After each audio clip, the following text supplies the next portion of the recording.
First and foremost, before we begin, condolences. Any time a life is lost, it's tragic.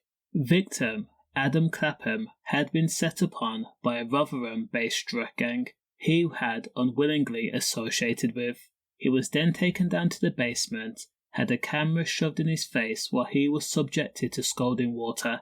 Hammers had whacked against his skin, and he had to endure another man perform an act on him, while the gang laughed and belittled him. After the hellish ordeal, which lasted upwards of 5 hours, Adam Clapham had then been caned. The reason was because £300 had been missing from the profits concerning sold drug, and that being Class A. Therefore, Adam and another victim, who cannot be named, were responsible for the assumed debts. Under the direct orders of ringleader and drug crime boss 24-year-old Arbab Yusuf, Adam had been confined to a chair with rope. His arms and legs had been bound, and that was along with another man.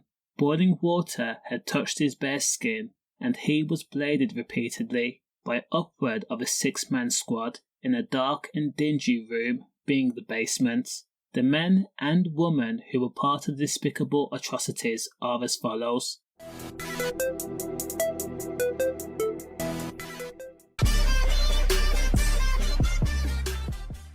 Mohammed Ashraf, Arbab Yusuf, Kieran Miller, Robert Crooks and Lynette Myers, and also a 17-year-old teenager who the court said had been brought up in order to sell Class A. A second man was also kept in a horror house located on Spring Street, Rotheram. He was put in a bathroom and forced to listen as Adam yelled out in pain again and again and again. Adam's hollow voice had rang out through the entire house. The absolute ruler of the drug gang, Arbab Yusuf, had built a comfortable lifestyle from the hard work of runners and both users. Arbab's own customers had regularly given up their homes to Arbab and his team for the sole purpose of running a drug operation that was pumping out Class A 24 hours a day, 7 days a week. In return for giving up their homes to the dealers, there was no real financial gain or reward. The people in Rotheram and Sheffield knew Arbab had a reputation of being a sadistic, immoral and an all-around bad guy, so they did not want to get on his bad side. So, in other words, they felt as though they had to comply. Now, Arbab was vicious, absolute in his goals, so when £300 went missing from a home Adam Clapham had been put in charge of, Arbab held him accountable. In Arbab's own twisted mind, he had to let his customers, his runners, and also his own rivals who were also operating from users' homes in the area that stealing was not going to be tolerated, and the punishment for that was going to be an M, but not before being severely struck and also humiliated to a degree that was barbaric and sadistic and vicious, something that was left with the only surviving victim for the rest of his life. In order to preserve his life, once Adam Clapham, who was also a dad of one and described by family and friends as gentle and kind, and a second who had been held captive by the 6-man gang led by Arbab Yusuf on September 17th of 2020. They had both done everything that they were told to do, so when they was told to take off their clothes, they did. When they was told to keep silent and stifling those screams, they did. Now again, Adam and the second victim had taken off their clothes. Adam and the second victim also performed acts on each other, while Arbab and his pals laughed and recorded the ordeal that lasted a total of 5 hours plus. He did his best to keep his mouth closed when he was doused with boiling water, and he yelled internally, keeping the growls and the screams low when he was repeatedly struck with blunt objects such as a pole, hammer, glass bottle, and even bricks. Still, the pain and the prolonged injuries were not enough for Arbab, even despite the fact that Adam had repeatedly gone in and out of consciousness.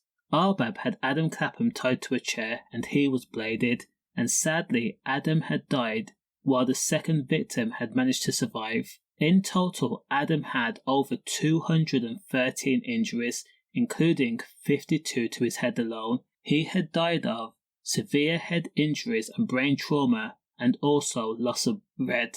As for the second victim, he had over 53 injuries.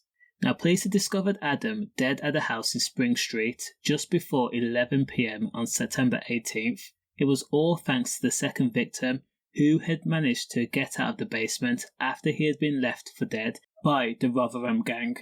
Barely alive himself, he had managed to walk to the Rotheram city centre before being found. The second victim could barely speak, but he managed to tell the police officers how he and Adam had been tied up, kept in the basement against their will. The victim went on to say that we were struck repeatedly, bladed over a period of hours. The victim then gave police the address in Rotheram.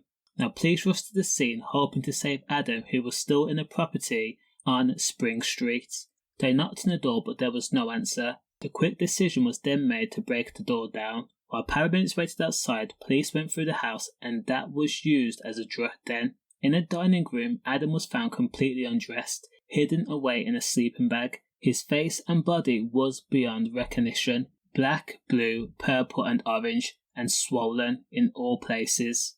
There was a massive injury to his head, and also a lot of red had been spilled. Now, this was a clear M investigation, and the witness did help. He told police the names of all the people responsible. The ringleader, Arbab Yusuf, whom was heard on the recovered video footage laughing while the act between Adam and the second victim had been recorded. Robert Crook, Mohammed Ashraf, Kieran Miller, the 17-year-old teenager who cannot be named, were all arrested, along with Lynette.